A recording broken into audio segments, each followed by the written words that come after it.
Hi guys, this is Vice from Vaishayes and we are going to do chapter number 18 of Ancient History from R.S. Sharma, and this is about the craft, trade and town of the post-Mauryan age. Okay, so it's very important, and there are a lot of place names mentioned here and can be confusing if you see an actual question of the UPSC prelims. Okay, so try to pay attention, pause when required and make notes. And the test series is already launched. I am going to give the link in the description box. Those who have not seen it, please watch it.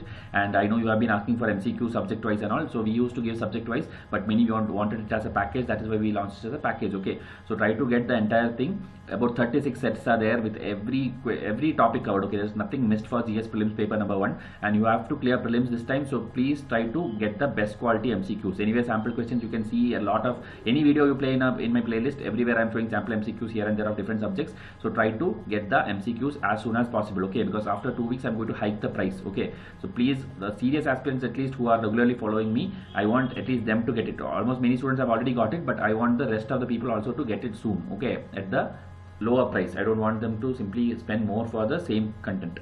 Okay, so let's begin chapter number 18. Craft, trade and town in the post-Mauryan age. So the craft, the age of the Sakas, Kushanas, Satavahanas, that is 200 BC, 200 AD, and the first Tamil states, and the first Tamil states was the most flourishing period in the history of craft and commerce. Okay, they are telling this age, that is 200 BC, 200 AD, is the most flourishing period in terms of trade and commerce. Okay, we do not come across so many kind of artisans in the earlier text as mentioned in the writings of this period. The Digha Nikaya, I have told you what is this, try to tell in comment section. This covered in the previous chapters. Okay, Digha Nikaya, which belongs to the pre-Mauryan times, mentions about 24 occupations, but the Mahavastu, this also has been covered. Mahavastu, which belongs to this period, catalogs 36 kinds of workers living in the town of Rajgir, and the list is not exhaustive. The Milindapanno, or the questions of Milinda, enumerates as many as 75 occupations, 60 of which are connected with various kinds of craft. So if you see these 3 books, Digha Nikaya, Mahavastu, Milindapanno, all 3 were covered in 3 separate chapters. So if you are a serious student, you would be knowing what is this clearly. You would not even have a doubt. Okay, so please watch all my videos in order. Then craftsmen are mostly associated with towns in literary text, but some excavations show that they also inhabited villages. In a village settlement in Karimnagar in Telangana, carpenters, blacksmiths, goldsmiths, potters, etc. lived in separate quarters, and agricultural and other laborers lived at one end. 8 crafts were associated with the working of gold, silver, lead, tin, copper, brass, iron and precious stones as well. So there were craftsmen related to almost every kind of mineral. Various kinds of brass, zinc, antimony and red arsenic were also mentioned. All this shows great advance and specialization in mining and metallurgy. Technological advance about the work of iron had made great progress. Iron artifacts have been discovered in greater numbers in Kushana and Satavahana. So if you see the post-Mauryan thing, they were highly advanced and they know the mining process of all these minerals. But the Telangana region of Andhra seems to have made special progress in iron manufacture. In addition to weapons, balance rods, socketed axes and horse, sickles, plowshares, razors and ladles have been discovered in the Karimnagar or Nalgonda districts of this region. Those in the Telangana, Tamil Nadu, that kind of region. These many things, okay, all kind of weapons or swords or agricultural related tools, everything is discovered. Indian iron and steel, including cutlery, were exported to the Abyssinian port. Where is Abyssinian? Try to Google it. Abyssinian is the region near the Ethiopia, present day Ethiopia, you can tell that is the Abyssinian ports. And when they enjoyed great prestige in Western Asia. Cloth making, silk weaving and the making of arms and luxury articles also made progress. Mathura was a great center for the manufacture of special type of cloth which was called Sataka. Okay, again a term, Sataka, they will ask like this only, Sataka in post-Mauryan age refers to what? And they will give all these kind of things like cloth, silk or what to say, jewelry, bangles. They'll give something which is there, like from same textbook they'll pick up words and you will get confused. Okay, so try to register this in your mind. Sataka means a special type of cloth which was made in Mathura. Dyeing was a thriving craft in some South Indian towns. A brick built dyeing vat has been unearthed at Urayur. Urayur is again a Chola port, okay, a suburb of the Tiruchirappalli town in the Tamil Nadu. Similar dyeing vats were excavated at Arikamedu. Okay, Arikamedu is again an important port. Try to find out where it is in the Indian map. These structures belong to the 1st to 3rd century AD, during which handloom textile industry flourished in these towns. The manufacture of oil increased because of the use of oil wheel. The inscriptions of the period mention weavers, goldsmiths, dyers, workers, metal. They are repeating again same thing. Okay, they have lot of minerals, they have lot of occupations, and the 3 books sources I told you already. And Urayur and Arkimedu are 2 important ports. So these are the takeaway. That is how you should revise. It's not like you have to read the whole thing again and again. Just focus on the keywords and your revision will be done. And also solve MCQs, because MCQs can be tricky. So again, ivory, they are mentioning lecture articles ivory. This is a map of that timeline. So a lot of ports are there. Try to pause this and watch it, because if I start explaining, it will take a lot of time. Okay, so try to pause it and see all the important places. Even Arikamedu will be there in that particular map.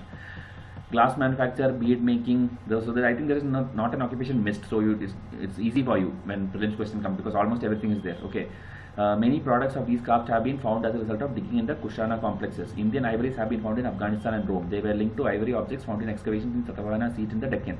Roman glass objects appear in Taxila and in Afghanistan, but it was about the beginning of the Christian era that the knowledge of glass blowing reached India. So glass blowing technique reached in the AD. Okay, that is the beginning of the Christian era, and attained its peak. Similarly, large number of beads of semi-precious stones appear in the post-Mauryan layers. Coin minting was also an important craft. Period is noted for numerous types of coins. So gold, silver, copper, bronze, every kind of coins are there.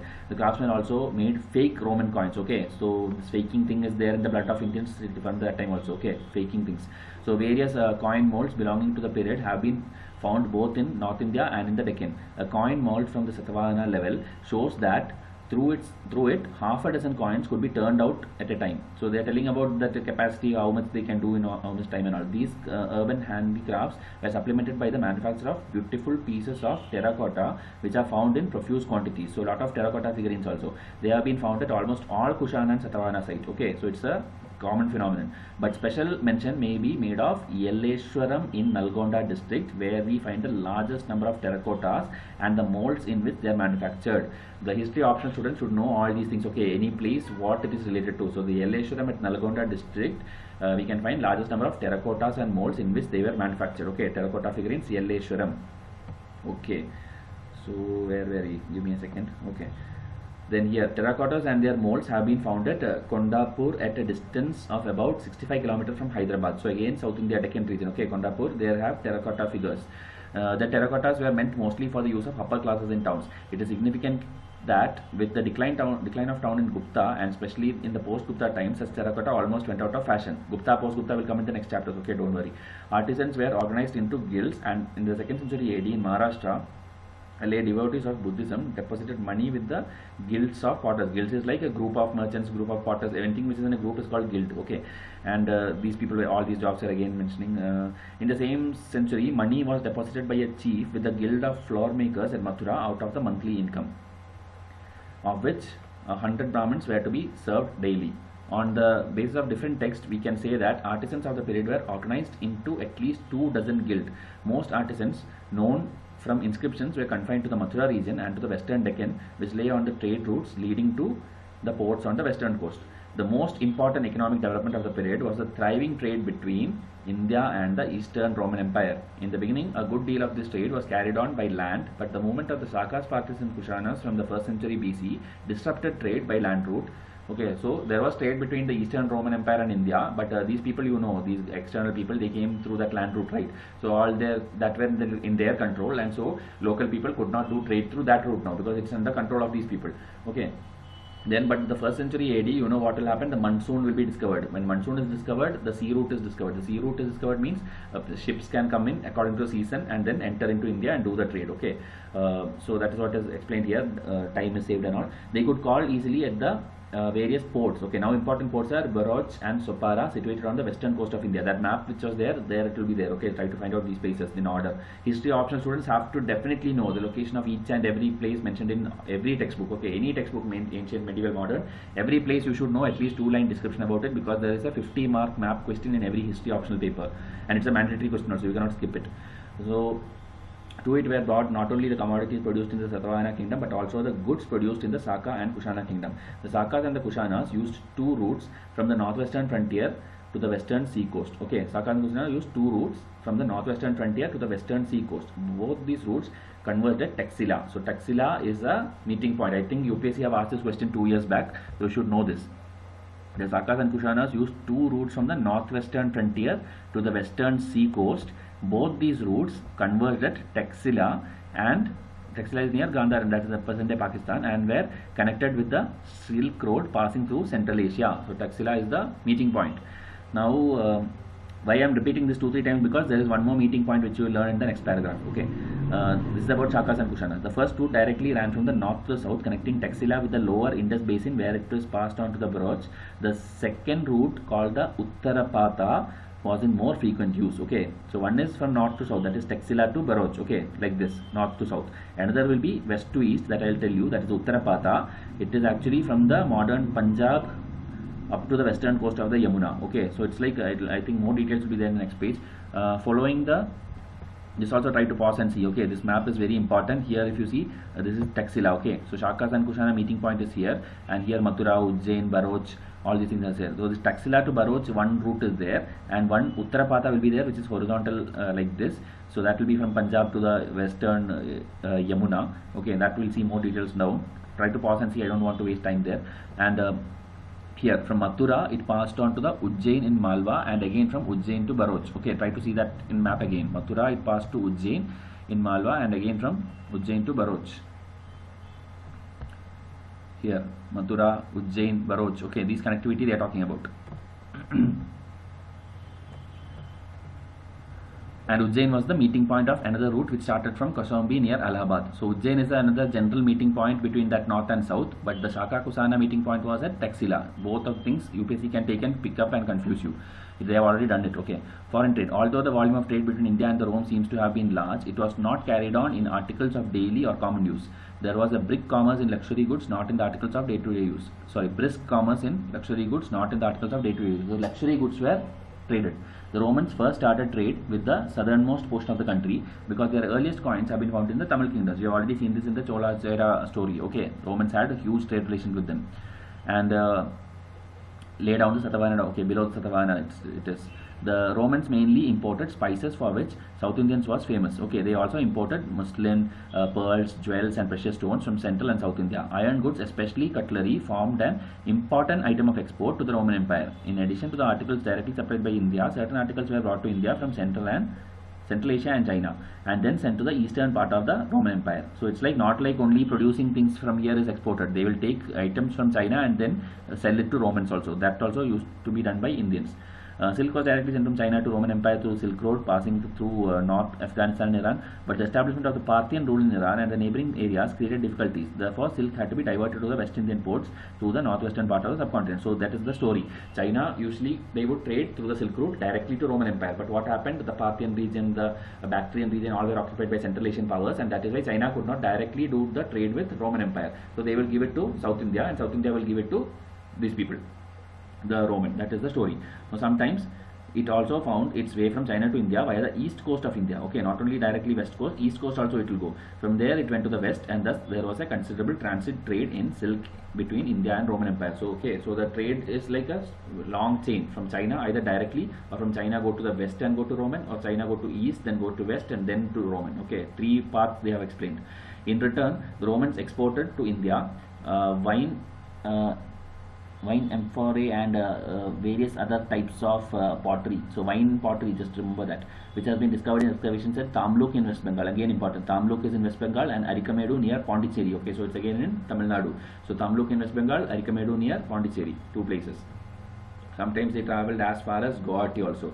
Lead, which was used for making coins by the Satavahanas, seems to have been imported from the Rome. Okay, so the lead which was used for making the coins were imported from the Rome. Okay, then only they made coins, the Satavahana kings.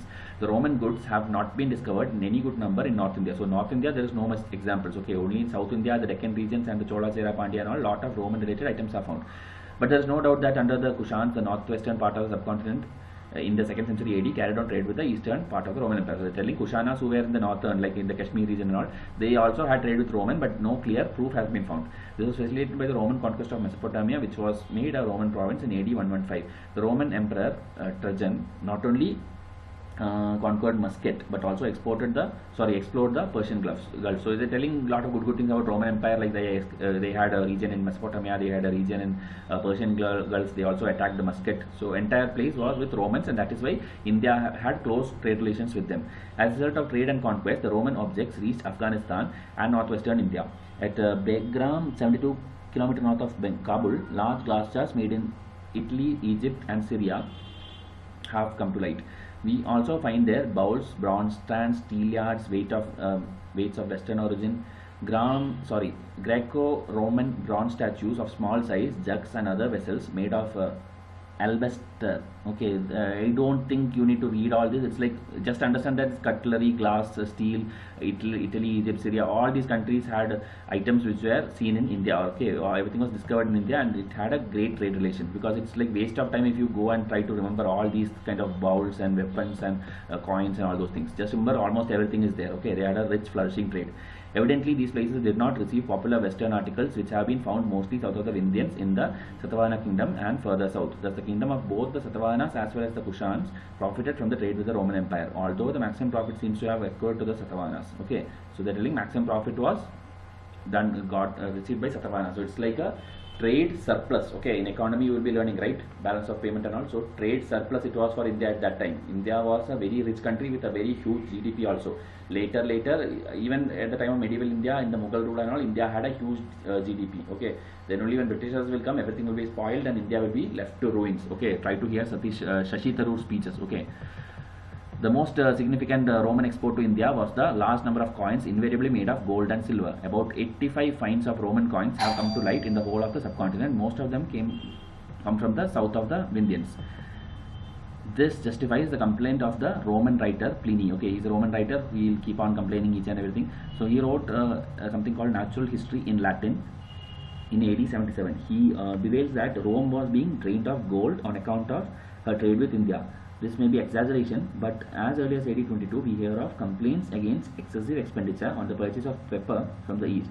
Since the Westerners were very much fond of Indian pepper, it is called Yavana Priya. So Yavanika, I think I taught you already. Yavanika was that curtains used in Indian theatre, and Yavana Priya is pepper. Okay, because Yavana is a term used for foreigners, and Priya means they like it. So foreigners like something, that is the pepper. Okay, Yavana Priya. They also began a strong reaction against the use of Indian made steel cutlery, for which the Roman nobles paid very high prices. The balance of trade was so much in favor of India that eventually steps had to be taken in Rome to ban Rome's trade with India in pepper and steel goods.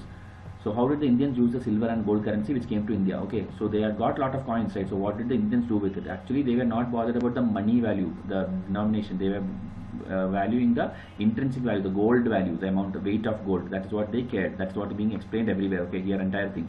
Kushanas, Indo-Greek issued gold coins. All these stories we have covered already, so I am not repeating it. Now these are certain gold sources here, like gold mines in Sindh is there. Then Kushans got it from Central Asia, and I think in Bihar also here. Dalbum is actually in South Bihar. Okay, maybe present day Jharkhand. There also gold mines are there. So you should know this. Okay, Sindh it's there, Dalmun is there. So India is a very rich country with lot of resources. That is what they are trying to explain here. On account of contact with Rome, the Kushans issued a dinar type of gold coins. Okay, dinar type of gold coins, because they had interaction with Rome in the Middle East. But gold coins may not have been used in the day-to-day transactions, which were carried on in coins of lead. Okay, so day-to-day transaction is happening in lead or copper coins only, but they had all these kind of gold coins also, every kind of coins. Both lead and copper deposits are found in Andhra. The Andhras issued a large number of lead or coins or potting coins in the Deccan, and the Kushans issued the largest number of copper coins. Okay, so Kushans is the one who will be issuing the largest number of copper coins also, and I think gold coins also at that time. Later when Gupta comes, I think it will again increase. Copper and bronze coins were also used in large quantities by the rulers of some indigenous dynasties such as the Nagas, who ruled in central India, the Yaudhayas, who ruled in eastern Rajasthan, together with the adjacent areas of Haryana, Punjab and all. So here don't remember all these things, but remember this thing. Yaudhayas is the class of people who ruled in eastern Rajasthan. Okay, Yaudhayas, eastern Rajasthan. Because match the following question will come. Urban settlement. The growing craft and commerce and the increasing use of money promoted the prosperity of numerous towns during the period. Important towns in India, I am not reading it out, lot of names are given, all these names, okay, in the North India, Ganga belt, all these regions they are given. All are mentioned in literary texts, and some of them are also described by the Chinese pilgrims. Most towns flourished in the Kushan period in the 1st and 2nd centuries AD. This may be said on the basis of terracotta figure, try to see the picture. This may be said on the basis of excavations which have been revealed better structures belonging to the Kushan age. Okay, see this picture, it is a remain of a stadium. Okay, stadium at Nagarjunakonda. Nagarjunakonda is somewhere in the Andhra region, so you should know there was a stadium ruins. Okay, so UPSC will make questions out of this also. The stadium was recovered in the post-Mauryan age, in which place? Okay, it is Nagarjunakonda. Okay, and Excavations further show that several sites in Bihar, such as Chirant, Sonpur and Buxar, and Mason and Ghazipur in eastern Uttar Pradesh, witnessed prosperous Kushan phase. Similarly, in Uttar Pradesh, Sogpura, Bitha, Kausambi, don't remember all these places. Many things were discovered, excavations were there, and then 7 levels of Kushan phase is found here. Okay, in Sonk in Mathura. 7 levels of Kushana phase is there, and one of the Gupta phase is also there. These are all only history option. Students may go into detail. Okay, you can pause this slide and you can detailedly go through each of these places, but others, no questions will come, that is my guarantee. Okay, so in many cases of the Gupta period had poorly built structures made of used Kushan bricks. Okay, so in Gupta period also they are telling poorly built structures of Kushan bricks are found.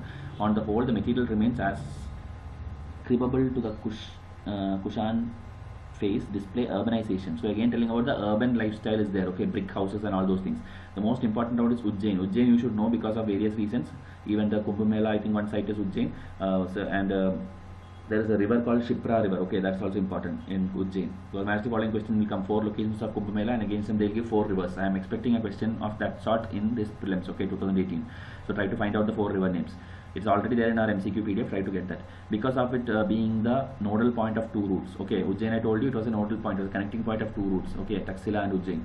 So Kausambi and other from Mathura, but it was also important because of its export of agate and carnelian stones. Excavations show that agate, jasper, carnelian, many kind of stones, okay, they were there, and large scale of manufacture beads after 200 BC. This was possible because of the raw material could be obtained in plenty from the trap bedrock in the bed of the Shipra river. I already told you Shipra river was there in Ujjain, and there in the river bed you can find lot of these kind of stones, agate, jasper, carnelian and all, and so export was flourishing in Ujjain. Towns thrived in the Satavahana kingdom during the same period as they did under the Shakas and Kushanas. And again, lot of places, don't remember at all, but try to see that map. Okay, just the locations, try to understand where it is, don't by heart the names. Several Satavahana settlements, some of which may be identical with the 30-walled town of the Andhras mentioned by Pliny, that Roman writer. He's mentioned about some 30-walled towns and all. So it has been excavated in Telangana region. They had originated, so this also Telangana region. Okay, now don't think like Telangana is a new state, then how come ancient history things are being mentioned. Telangana is a region within that Andhra Pradesh. Okay, so that is why Telangana region is already mentioned in ancient history.